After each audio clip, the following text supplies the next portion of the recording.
Hello and welcome. We are just getting everyone admitted to the Zoom room. So just give us a minute.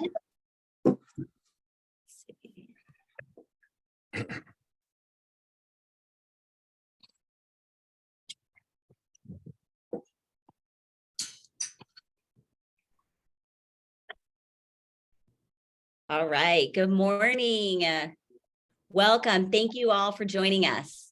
I'm Griffin O'Shaughnessy, founder and CEO of Canopy Advisory Group.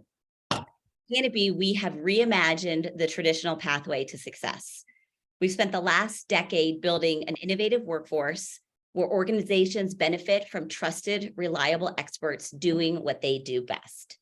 Part of this vision includes connecting our broader community with some of our incredible experts like Laurie Gilbertson, who's our guest this morning.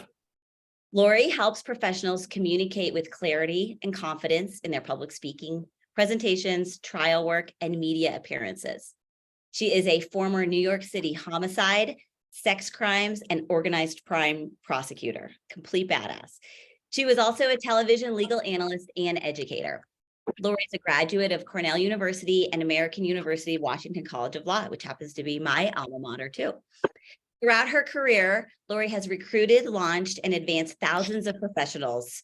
She's going to talk with us today about her top tips for techniques about public effective speaking and presenting.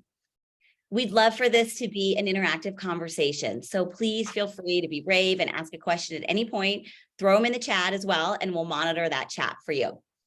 So, Laurie, we are so honored to have you here this morning.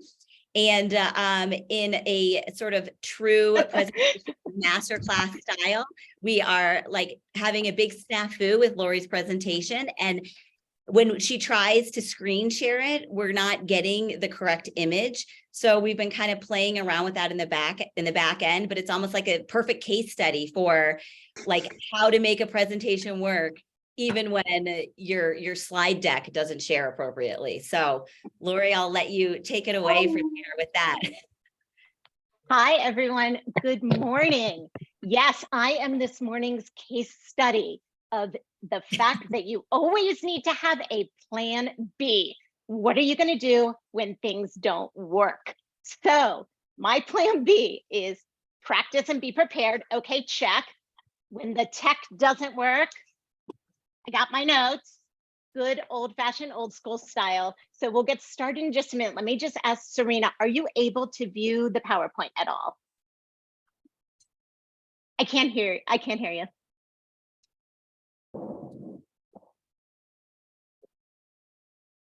And we'll just see if we can get it set up. And if we can't, I'm just pulling it up right now. Okay. So give me a minute and it hopefully will be up soon. Yeah, and I will just get started a little bit. And Serena, just break in when you have anything and let me know. So a show of hands from everyone. Who here likes public speaking?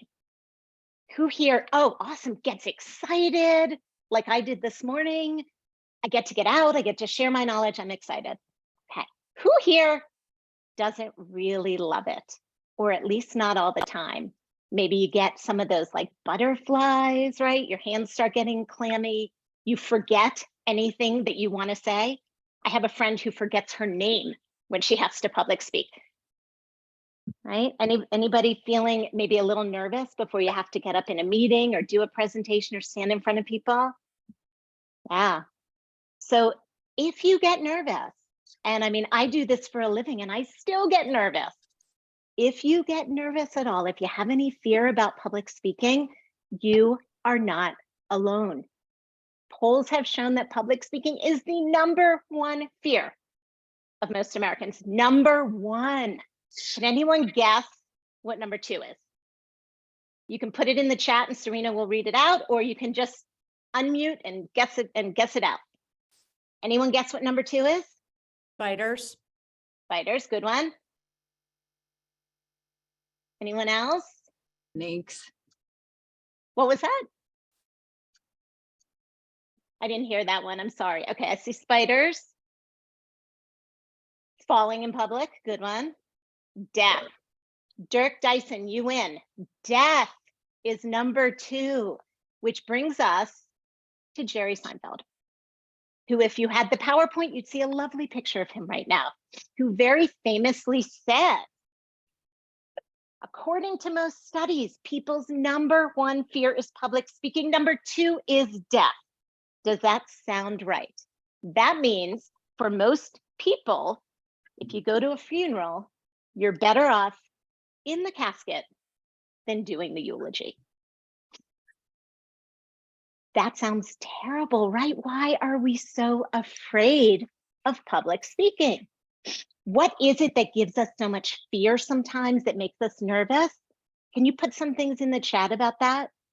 I can tell you, for me, I feel like every time I give a presentation, especially because I do this now for a living, I expect to wow everybody. You know, it's going to be this epic thing, and that puts a lot of pressure. I see some in the chat right now. Being judged, yeah, embarrassed, fear of what people will think. I have someone who sweats when they're nervous, totally normal. That's our body's reaction to it. Speaking too fast, absolutely. Speaking too fast, speaking too slow, awkward silences. Whether you're worthy to speak on the topic, absolutely, right? And also being positioning as an expert and then not have anything to say. Oh my gosh, Serena, you are a miracle worker. Is that the PDF or the PowerPoint? I've got the PDF up, Laurie. We're working on the PowerPoint, but at least everyone can see the slide. Let's do that. And you know, I have some great videos to share with you in the PowerPoint. So if we don't get them up this morning, I'll gather the links, we'll send them later, and then you can kind of view it. Okay. So yeah, here are some of the things. And the number one being rejection. It's really scary. It's a really vulnerable place to be in, to put yourself up there in front of people, positioning yourself maybe as an expert. Okay, so this sounds awful. I don't want to do this. I'm going to go. Okay, see y'all. This sounds terrible. Why do we have to do this? Okay, here's some of the reasons why. You know, communication is really integral to everything we do. It's not just about getting up in a presentation in front of people. It's not just about things like today, like I'm doing here. It's maybe getting up in a meeting. Maybe as an entrepreneur, you're trying to pitch a client, or as an investor. Maybe you have a great idea you want to share in a meeting of your company. You need to put it out there. Okay, so these are some things that we really have to get used to doing and get comfortable with doing, because they are not going away. So great. Some people think great speakers are born, right? You just know how to do this. Yeah, you can move on. Thank you. You just know how to do it. And what I'm going to let you know in on a secret that the whole public speaking community knows: great speakers aren't born. They're really. I can't wait for him to talk to you more about that. And then could everyone mute themselves? All of our favorite people. So Everybody mute themselves, please. Thanks so much. Thanks. Okay, so great speakers get there through practice, through preparation, and through excellent content. And everyone can become a great public speaker. So I'm going to share with you some of the things that I have learned during my 10 years, as Griffin said, as a New York City sex crimes, organized crime, and homicide prosecutor. I'm going to share with you things that I learned during my 10 years. You can leave this slide for now. During my 10 years of also being a television legal analyst and having to really think on my feet.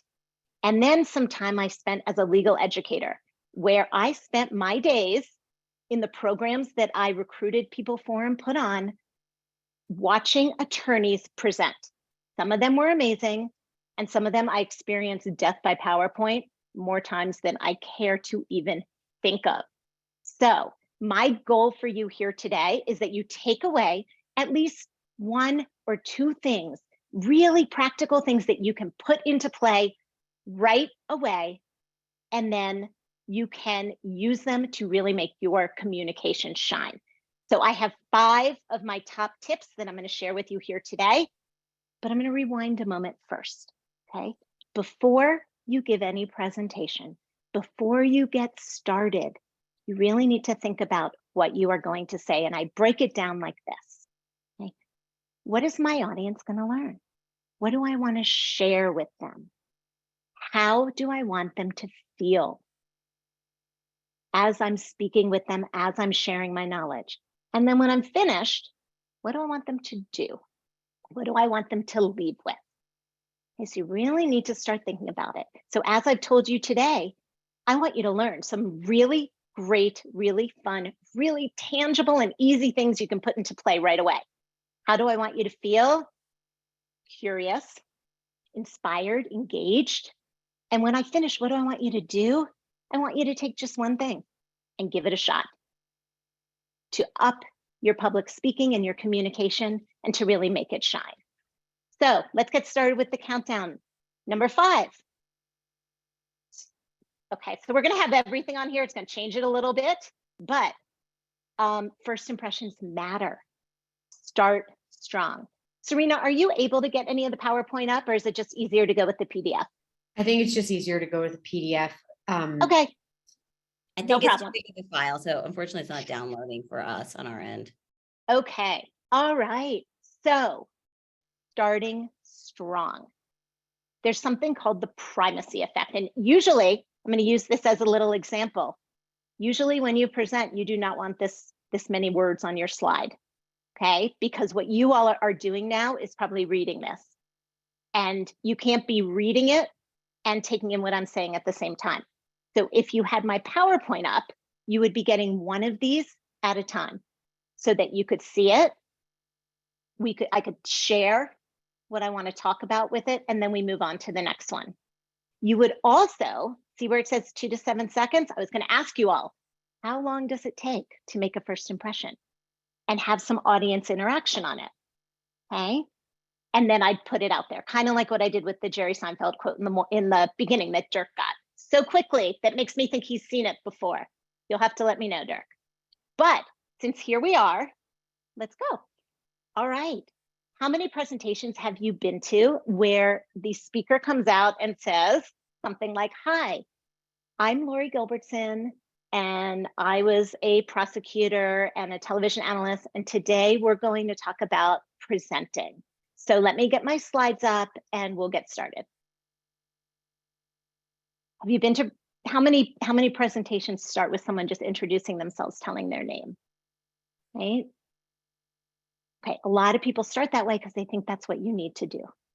And if I had started that way, let me know in the chat, would that have been interesting at all? Would that have grabbed your attention? Would you have maybe thought, oh dear, I think I made the wrong decision about what to do at 9 o'clock on a Thursday morning?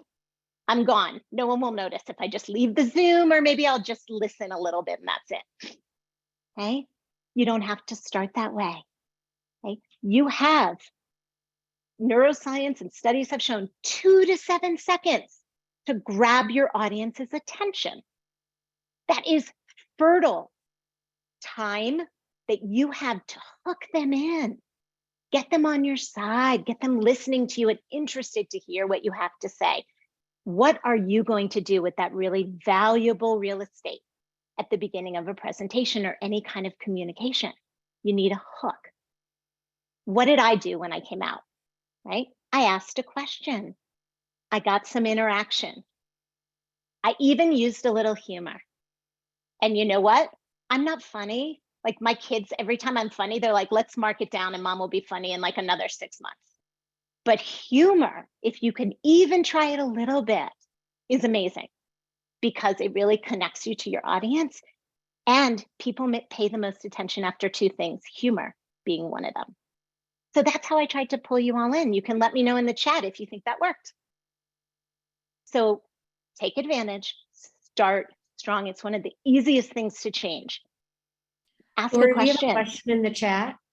Yeah, Serena, can we just wait a sec? Let me finish this Sure. part and then I'll let you know that we can do that. Sure. Okay, great. And then I'd be happy to get to it. You want to use this time, okay? And you can let me know if it worked. You can do lots of things. Ask a question, use some humor, tell a story, use a really interesting statistic. Use a prop if you're feeling really courageous and you want to try something new. Okay, there are lots of different ways you can do it. I just encourage you to try. Use your body language too. What I tell my clients is you take that moment. You are speaking even when you're not speaking. You want to be looking at your audience. You want to be pausing for a moment to get attention, and then you speak. Okay? That's how you gather them all in for that hook. Okay, and we'll move on in a moment. Serena, you want to throw a question out there, and then we'll move on, and then I'll take some more questions when I'm finished with a few more points. Yes, from Yes. Sam Levine. I'm curious about how you navigate attention grab in a Zoom world where you have at least 2 to 3 minutes at the beginning where people are still joining and getting organized. Okay. The same way you will stand in front of an audience that way and kind of grab attention, you really kind of have to verbalize it in the Zoom world. So you really want to tell everyone, okay, is everybody ready? Let's get everybody set. And then you can ask for either a verbal or, a reaction on Zoom. Give me a thumbs up when everyone is all set. I'm going to get started in 2 minutes. Give me a thumbs up then, and we'll get started. And so that's how I like to pull everyone together, make sure everyone's on the same page. And one thing you can also do is you acknowledge it. I know everybody's getting ready. I know everybody's pulling up everything. Let's take a moment. Everybody take a deep breath, get yourself set. As soon as you're all set, give me that thumbs up so we can get started. Okay, I hope that answers the question. If it doesn't, put that in the chat. We'll come back to it. Okay, number 4, we can move on. You've grabbed them. You have that hook. You've pulled them all in. Now what are you doing? Are you showing slides with a ton of stuff on it and reading them? No, you're telling stories. Okay, storytelling has become this huge buzzword, and it's really not mysterious. Okay, storytelling is something that we do every single day. If you have gone to your partner, a colleague, and told them something about what happened at your job that day, you're telling a story. Read a book to your kids at night, you're telling a story. You call up your best friend and say, you will not believe what happened to me today. You're telling a story. Stories are the way that we make sense of the world. We start when we're just starting to be verbal, telling stories to ourselves to make sense of things around us. And that's why neuroscience has shown that people are so much more likely to remember things that you say when you wrap it in a story. So think about storytelling in your presentations. Think about how you can bring things in. And so that it's not overwhelming, here's one way to start. Write down 3 successes, 3 times when you felt at your best. You were in the flow, great things were happening, you were doing something you loved, 3 stories. I bet you have them that you tell all the time. Then write down 3 failures.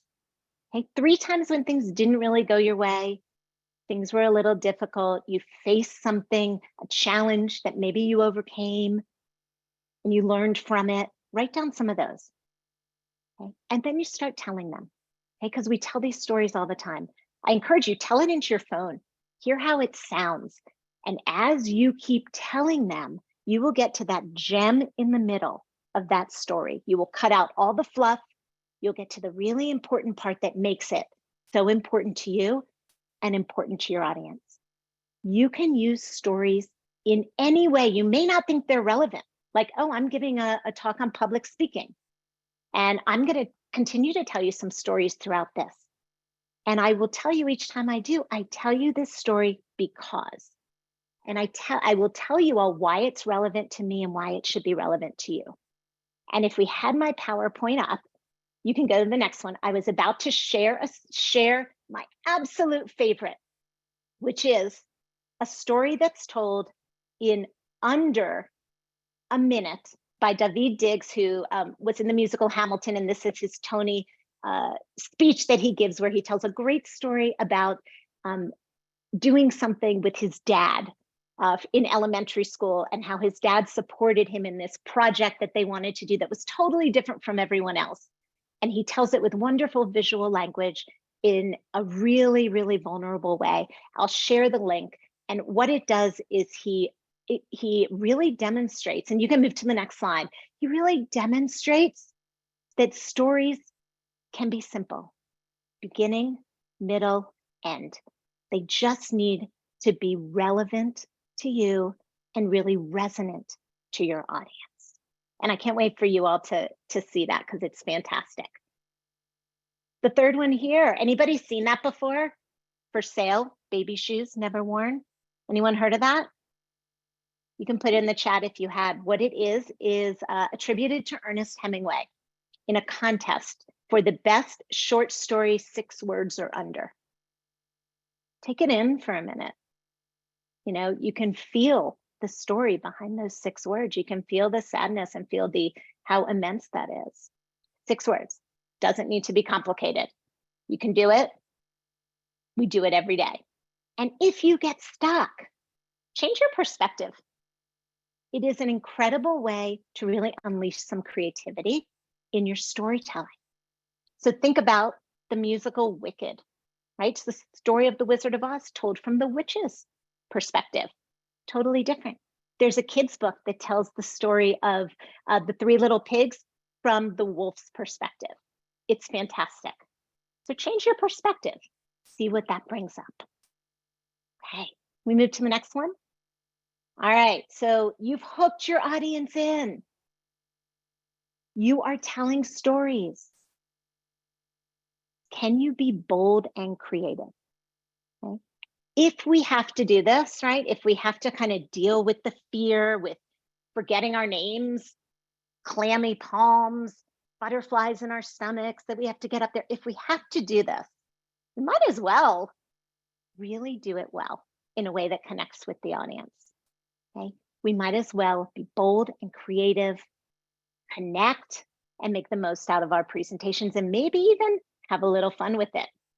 Okay, so when you're not creative, has anyone ever been to a presentation, fantastic topic, looks so great, and then you get there and it's just dull, dull, dull? Please don't say today, okay? Dull, dull, dull. Someone just makes this topic that looked so good boring. Anybody? You can put it in the chat, raise your hand. Okay, you can take any topic and kill it with a bad presentation. I see some hands, thank you. I know I have. Okay, you can really kill it. You can go to the next slide. I will share this with you later. It is a Geico commercial. The guy standing in front of what looks like a giant laser wants world domination. The guy who is tied up there is his enemy that he has now captured. And it's world domination, it's exciting. And then you'll see a screen come down. He's got a PowerPoint. He launches into the PowerPoint and begins to drone on for the next few minutes. Okay, it's a great example of something just making fun of how you can make something really interesting super dull. You can move to the next slide. I'm excited for you all to watch that one. What happens when you are creative? Think about presentations you've seen. Think about TED Talks you've watched, videos you've seen maybe, things in movies or on television that are so creative, they just hit you, right? You just remember them and they stick with you, okay? That's what we're going for here. There are lots of ways to be creative. Talked about some of it in being in your hook, right? You're telling stories, use a statistic, use a great visual. That's really creative. Be interactive with your audience. Okay, in a few minutes, I'm going to say to Serena, can we talk some more about what's in the chat? Bring your audience in. You can use polls. Okay, you can use other interactive tools. There are whiteboards, there's all sorts of things on Zoom and all sorts of other things that you can do. Be creative. We are all creative. You may feel like maybe you don't have a creative job or you're not a creative person, but let me tell you, we all have creativity in us. And communication is one of the most amazing opportunities we have to express it and to truly bring that to other people and share that. So let's go to the next slide. So this is Emma Gonzalez, and I believe she's known as X Gonzalez now. And she was one of the victims of the shooting at Marjorie Stoneman Douglas High School back in, I think, 2017 or 18. And she is 17 years old in this picture, in this video, and she is speaking at the March for Our Lives Against Gun Violence.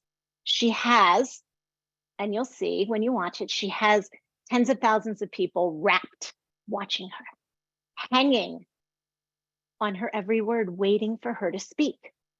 And when you watch it, you'll see that instead of speaking, and people were ready to listen, instead of speaking, she chose to stand in silence, just like that, for 6 minutes and 20 seconds.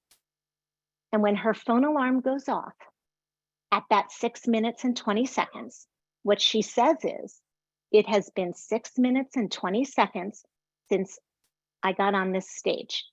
That is the time that it took a gunman to enter my school, to start shooting, to leave my friends dead, leave carnage in his wake, and run out without being caught. Fight for your lives before someone else has to. And then she left the stage. And it is so powerful because she chose to use the power of silence to make her point. Silence is the second thing that people pay the most attention to after. Humor is the first, silence is the second. I see in the chat someone remembers watching it. I've seen it hundreds of times. It gets me every single time. It gets me even as I'm repeating the words here today. And I'm sure it's stuck with every single one of those thousands of people watching it. Okay. She could have said anything and people were listening. She chose to be creative and she chose to use silence. So I want you to take away two things from that. One is the creativity. And of course, this is on a level that is very different, probably from a lot of the presentations that we give or the talks that we give, but the lesson holds the same. And the second is the power of silence. Even just a little pause in your presentation can grab attention. And it feels weird when you do it. It feels like you're pausing and that minutes are going by, but if you time it, and I do this with my clients, you'll see it's just a few seconds. It's incredibly powerful. It's like white space on a piece of paper. It can clear your mind. Like when you're reading and you have a little white space, that's what silence can do. And it draws attention to what you're saying, which she did so incredibly powerfully. Okay, we can go to the next one. Before I move on to number 2, Serena, is there anything that we should address in the chat or anything anyone wants to ask?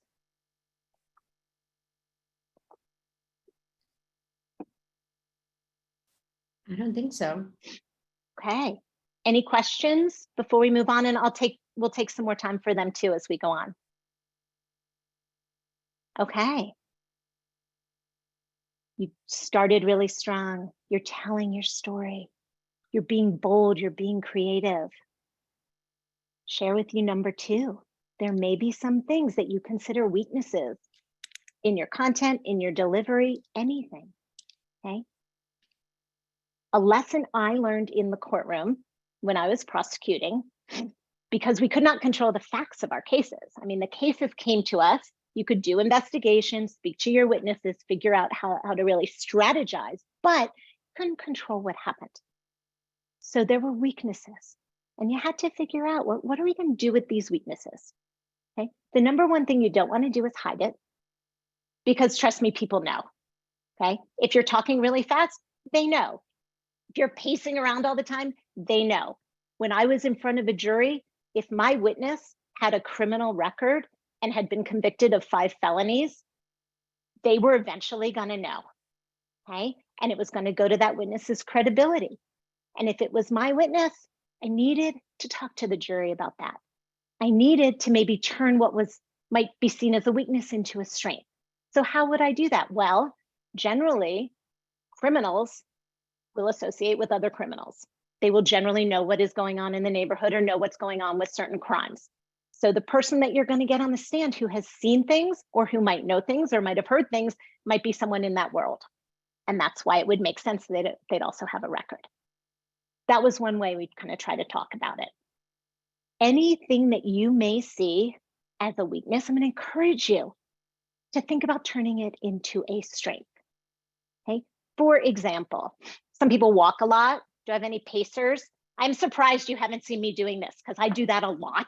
And I'm trying to really keep my feet down today so that I'm not being distracting. Walkers, right? You pace a lot. Sometimes it helps with nerves too.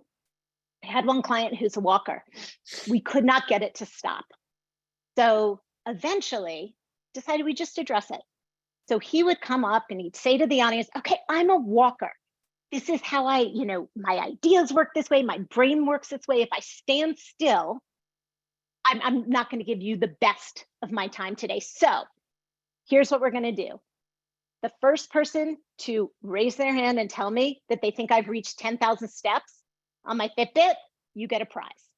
And if it gets really, really distracting, I want to see everybody with 2 hands up in the audience. Then you tell me, and I'll know, stop, take a breath, and try to just calm down and not walk as much.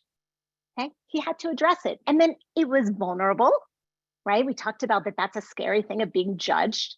It was vulnerable. It formed a connection with his audience, and it told them that he cared enough about them to be vulnerable to them, to share what he saw as a weakness and talk to them about it. And it works great for him. Some people said they talk quickly. It's another thing. Sometimes when you do that, you want to just take a deep breath after you've talked really fast and maybe tell whoever you're talking to, I realize I'm talking really quickly. I'm going to try to talk in a more human speed now. And I'm doing it because I'm so excited to be here and I'm excited to talk to you and I'm just a little nervous, so bear with me. Okay? It creates a connection because you're not going to hide it. People are going to know. So we talked about, when do you confront that weakness? My advice is generally right in the beginning. Okay. I worked with an incredible trial attorney. He was one of my mentors. He was amazing. And he suffered from alopecia, which is the disease by which you lose the hair on your body. So he was completely bald, young guy, no hair, no eyebrows or anything. And he also had a couple other ailments that he needed to wear special orthotic shoes and in order to be comfortable. And he knew that this was not kind of your typical trial attorney look. And so when he got up in front of a jury, he just brought it right up. And he would say, some of you may be looking at me and thinking I'm a little funny looking and I'm not wearing the typical clothes and I have these weird shoes on, I'm limping a little and I'm bald. Let me tell you why. And he would just knock it out and move right on. That jury or judge or witness or whoever he was talking to, how do you think they reacted to him after that? What do you think? There's some things in the chat for me. We can talk about it. What I can tell you is that he formed an immediate connection. Yeah, empathy. Yep. Human connection. Exactly. Especially in some place that can be as intimidating as a courtroom. Often people did not expect that. And then they knew too, he was credible. They knew to believe him. So when he told them something in opening statement, they believed him. When he cross-examined a witness because he was trying to get at a weakness in that witness, they believed him. It added to his credibility. And when you do that, it will add to yours. It's kind of, it's gonna sound a little out there, but you're up there showing your audience some love. You're showing them you care about them. You're showing them you care about them enough to really put thought into what you're sharing and how you're sharing it. And they're going to give it to you right back, just like they did for him every single time I saw him. And I was in awe. I felt so privileged to be able to watch him work. It is all about being yourself. And if you take anything away from this presentation today, remember that you have to be yourself. Because when you are up and presenting, when you are communicating, that is a huge part of you. Okay. And if there is no mold you have to fit into. Of course, we all want to be maybe a little bit more polished. We want the words to come out well. We want to know what we're going to be sharing. That is all the stuff we work on to be a better speaker. That's why I hope you're here today to learn some things and continue to work on those. But that innate thing of being yourself is what's going to really make you stand out, to bring that to the audiences and the people you're speaking with. So we can move on to the next one. Before I move on to this, any questions or anything we should bring up, Serena, or things people are saying?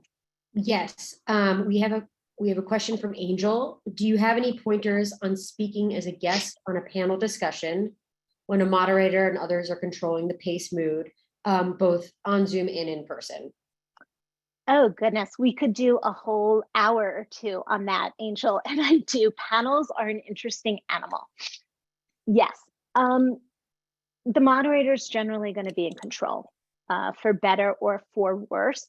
What I recommend with panels is you have a few phrases that allow you to join the conversation, and you have your stories and your points that you want to get out ready to go, so that you are prepared and you are ready. And I strongly suggest not to interrupt. You know, you don't want to be interrupting the moderator, interrupting another panelist. But when there is that little sliver of time and you're feeling like you're not getting any say, when there's that little sliver of time before someone else is about to speak, or when the moderator has asked a question and no one's jumped in yet, or the moderator is getting ready to ask one, when you are prepared, you're ready, and you know what you want to say, you jump in right there. And you can have some phrases like, I'm really excited to join this conversation and wanted to share X. Or this happened to me. I'd like to share my experience about X, or whatever topic you're on. And you just wait for those little opportunities. It's, you know, when it really needs to happen is during the planning stage with the moderator and the panelists. And if it's not a good cadence, you know, it's really the moderator's fault. And it's really, really hard to change that as a panelist, unfortunately. So I hope that answers some of that. And we have another question from Yeah. Laura. Do you have any tips on overcoming a bad start? Yes. How about my start today, right? One of the things I love so much are my videos. I can't tell you how much I was excited to share them with you, and had to just jump right in. So here's the thing that can help you avoid a bad start and then recover for one, okay? I do not recommend that people have a script and follow it. It's not what you want to do when you're speaking, but what I do recommend is, you know, the first few words that are coming out of your mouth. They are in your head. You have said them 10 times. You know the cadence, you know the emotion, you know what's happening and what's coming out. And we'll get to it in a moment. You know the last words that are coming out of your mouth, okay? So that can help you avoid a bad start, because you know exactly what you're going to say. And you have practiced it so many times that you have that muscle memory and that voice memory of it. So that's one way, okay, to avoid the bad start, is the practice, practice, practice. Memorize that part, know it's coming out, okay? The second is, if you have a bad start, okay, it does not mean the rest of the presentation is done, over, that's it. You're judged, it's awful, you're done, okay? Try to think in your head, what am I going to do if I have a bad start? What am I going to do if it just is not working for me, or I forget what I'm going to say? And that comes to kind of what we learn in law school. One of the things that always has stuck with me, you have to have a plan B. Okay? You gotta manage that risk, because it can happen. So what are you going to do? You have a bad start. Try to take a breath. Okay, come back to yourself, take a breath, and use what we just talked about, turning weakness into strength, and be vulnerable to your audience, and just kind of say, okay, that wasn't what I intended to do or how I intended to start. If it's okay with everyone, I'm going to start over. And then you could start over. That's one way of doing it. Okay, so that's what I suggest for it. And just to know, we all make mistakes. Hey, everybody's fallible. And getting up and speaking is really, really hard sometimes. Okay, so that's what you can do. And your audience is they're going to empathize with you. They're probably going to have it happen to them. And then you're going to be able to just get going, get into the groove. Okay. I think that was Angel. I hope that answers the question. If not, put it in the chat and I can add some more. Anything else right now before we continue a little bit? Anything else, Serena, or should I move on? No, nothing else right now. Okay. All right. So you have your hook. Okay. And you've pulled your audience in. You're telling these stories, these great stories that are helping it resonate with them.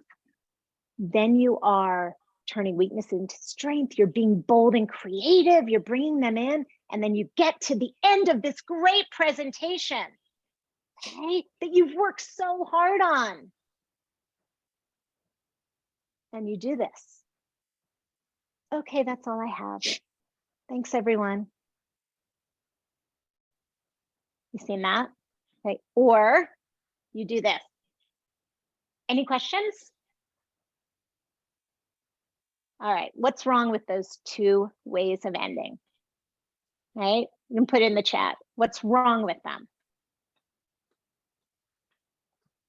Okay, they are not where you're going, right? Abrupt. Is it ending strong? Is it making that final, right? No content. Is it making that final impression really strong? Right? You're not answering the now what. Remember in the beginning, we talked about setting intentions. What do you want your audience to learn? What do you want them to feel? And then what do you want them to do? You're not covering any of that in the end, right? You control how your audience leaves the room. You control the emotion they leave with. And you've worked so hard to get there, and then you're just going to you're either going to peter off, or you're going to give that control to someone else in the audience who may ask a question. It might be good, it might not. You might know the answer and have a good one, or you might not. Or there might be no questions, right? And then you're just kind of standing there like, oh, okay, thanks. Know where you're going. As a trial attorney, we used to write closing statements first. The closing argument is when you get up in front of the jury and I would be asking them to find a certain verdict, to come back with a guilty. That's where we started. When I teach trial advocacy, that's where we start writing closing arguments. Not easy, but you gotta know where you're going. We can go to the next slide, Serena. Okay, just like primacy, right? You remember the first thing you hear? Recency is the bookend to that. You remember the last thing you hear. So that's some valuable real estate there, how you end, okay? You can end in that same bold, creative way you start. Tell a story, right? You can ask a question. One of my favorite tools that I'll share with you is called bookending. One of my favorite things to do, okay? If you do something in the beginning, you bookend it at the end. Makes the whole presentation come together. So there's a presentation I give where I share the first lines of some novels in the very beginning to show these really powerful ways of starting, okay? And these writers grabbing attention. And when I conclude at the end, I share the last lines of the same novels. And I show how they end them and grab attention and leave the reader. If you're not on mute, can you get on mute, everybody? Okay, it'll just be less distracting to everyone. Thanks so much. Okay, that's bookending. If you ask a question, answer it. If you start a story, leave a little bit of suspense and end it for your audience at the end. Okay. Question, answer, I think, please don't do it at the end. Please don't give up control that you've worked so hard for. Please don't give up that valuable real estate. You can do question and answer throughout. And if you're, fortunate on a Zoom call, you have someone like Serena who's kind of telling me these chat questions. If you don't, just be ready on a Zoom call to pull up the chat, okay? And just grab one or two and you can do some of that, or you can just have people raise their hands and do it. You can do it throughout. Here's two other ways you can do it if you really feel strongly about doing it at the end. Here's the first way. You have your conclusion already, and before you get there, you say, okay, I'd like to take some, before I conclude, I'd like to take some questions. Does anyone have any questions? You take a few questions, and then you do your conclusion. Okay. Another way, to say, I am letting you know right now that I will stay after this presentation and take all the questions that there are. I will be here after. So you finish the presentation, I'll do it for you here today and show you, and then take more questions. Okay? That way you're still taking questions, you're not giving up control. Any questions about that? What do you think about those techniques? Yes? No? You try them? You will feel, I am telling you, so different doing it that way. And so will your audience. So you're going to start strong, you're going to end strong. When I started, I said that I really hoped you would take away at least one thing. Okay, one thing from this presentation today that you could try and that you could put into your communication to really make it shine and to really keep your audiences educated, inspired, and really excited about what you're sharing. So could you share in the chat what you're taking away today? Just one thing that you can take away and feel comfortable trying.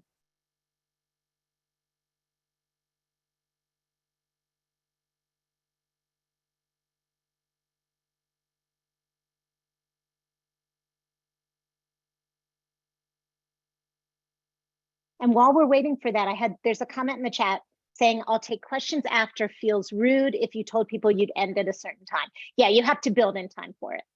You have to build in that time because you got to end on time. You got to respect people's time. So yeah. Okay, Serena, I'm kind of looking, but anything in there?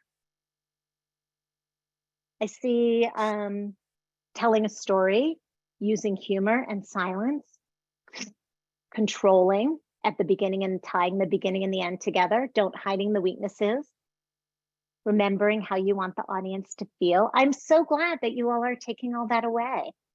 Laurie, I'll share one too. I love how Thanks, Griffin. the idea of starting a story at the beginning and then leaving a little suspense so that people want to hear the end of it at the end of the presentation. That's such a great tip. Awesome. And the fun thing about doing it too is you can tell your audience, I'm going to share with you at the end, or you can just leave a little suspense where they don't even know that they're waiting for it, but there it is. Okay, can we go to the next slide so I can finish up, Serena? Thank you. Okay, I was going to talk about cutting the fluff. Read through things, read through your presentations, practice, practice, practice, cut the fluff. Go from that guy to the lovely looking guy on the side, okay? Okay, next one, Serena, so I can conclude, please, thank you. So here's what I encourage you to do. Take one thing, practice it, use it, get comfortable. Then take a second thing, layer it on top of the first, practice it, use it, get comfortable. And what you do is you just keep doing that and you will see how different you feel, which I hear from people all the time, and how different your audience feels, which I also hear. And if I were to share a video, this is a video of a kid learning to do a backflip in one day. You'll have a lot of fun watching it, but he starts with one thing, starts with a position. Okay, he learns to stand a certain way, jump a certain way, hold his body a certain way. He does it halfway. He does it on mats. He does it into a pit until at the very end of the day, he's doing a standing backflip because he has layered just one thing on top of the other until he really, really gets it. And that's exactly what I'm encouraging you all to do. Just one thing, keep layering it and layering it and layering it, and you will do awesome. So thank you all so much for putting up with all of our technical difficulties today. I'm going to get all those links to all those videos and have the Canopy team send them around so that you have them and can look at them along with the PDF that we send. And then you can really kind of get the full force of it. So thanks so much for your great stuff in the chat. And Griffin and Serena and the whole team, thanks so much for having me. Laurie, that's incredible. And I'm excited to follow up with those videos. I can't wait to see them. I also wanted to just share, I don't know if any of you guys have seen the storyteller tactics. But it's something my husband actually found on Instagram, and I ordered it, and there are these really beautiful cards that this author synthesized. I think, hundreds of books he read on how to tell impactful, engaging stories. And there's these little sort of like recipes within here about how to draw out the stories from your life. And so I have just been paging through these. I think they're really amazing. I also have a PDF version of this. So we're going to try to include that in the link that we send to everyone. But I also have had this idea of doing almost like a lunch and write storytelling writing session, because I would love to draw out some more of the stories that I would like to use in presentations and panels and client pitches. But it's hard to sometimes find the space and the time to write. And I was chatting with a friend at lunch yesterday about journaling and how once we have the space to do it, how powerful it is, but that very rarely do we actually, block off an hour or two to journal or write stories. So keep an eye out. We may do a little lunch and write at our office that you'd all be invited to come and just write together in each other's company, have lunch, share ideas. We could pass these cards around.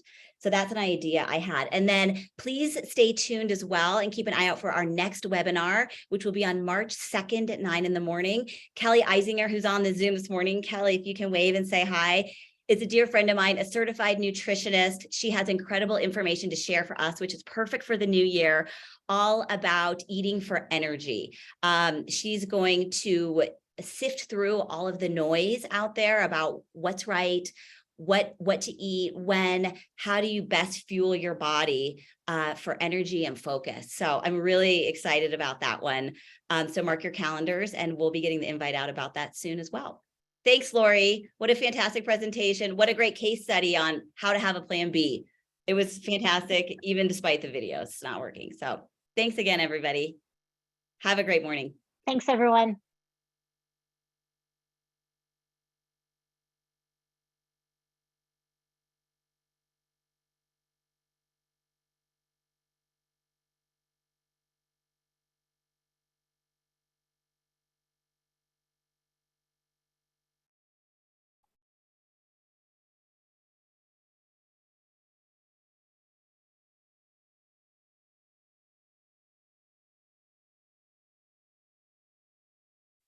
All right. Yeah. You crushed it. I am so sorry about the videos. I don't know what happened Actually, there. I thought it was like an amazing case study, It was. because it's like, holy cow, like you couldn't have planned it to be a better case study, honestly. Right. And it was so good. Like even with, I can't wait to watch the videos. I can only Yeah. imagine with the videos, but I thought without the videos, it was amazing still. Oh, So I'm so glad. I hope you way all to are happy with that. yeah. I mean, good. I think just having the PDF up is not ideal, but it's bad. Like people are like, hey, you're using your plan B. It happens, right? Yeah, that's So what you got to do. I thought it went really well. Oh, And good. yeah, so many great nuggets in there, really good tips. So Good. I will, I'll pull together the video links today. So, because I know Serena wants to send maybe something you out. can throw them in like a Dropbox file or I don't know. I'm trying to Well, think of. I'll give you the Oh, links. the links will be okay. Perfect. I'll just give you the links. That'll be easier. Yeah, let's do Yeah, that. that's easy. So Awesome. yeah, well, good. No, and you had a good audience. So I'm glad for that. Great turnout. Totally. Good. Perfect. Thanks for everything. Let me know if there's anything you need from me. Okay, awesome. Can you send us information too about how we can pay you? I don't know if Serena's send us an invoice. Yes. I'll send you an invoice and send you methods of payment, and we'll take care of that. Okay, great. Perfect. Thanks, Laurie. Griffin. Okay, Bye. bye.